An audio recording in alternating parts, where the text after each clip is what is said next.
Mimaki 3D Link software is super easy to use. It's a very straightforward process. First thing, we load the data.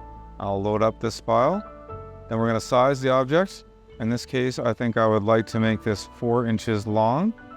I'm going to rotate it, and then I'm going to align it in position. So there is one model of somebody riding a dinosaur. Let's do a quick estimation on that. That's 4 inches long. And I'm going to guess 13 hours. There you go, 13 and a half hours. Now, one thing that we can do with this machine is really maximize efficiency from left to right. So if I were to make 2 of these objects, I could rotate like this. I could nest them in place. And we'll see some efficiency on production when you print left to right. Just make sure these are on the bed.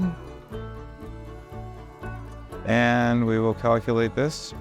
So one piece was 13 and a half hours, and 2 pieces together is 15 hours. So it's only costing an extra 2 hours to make a separate piece. So really my production time per piece of this 4-inch model of somebody riding a dinosaur is about 8 hours, maybe 7 and a bit. Look at the fine features, and that's very easy to post-process with water-soluble support.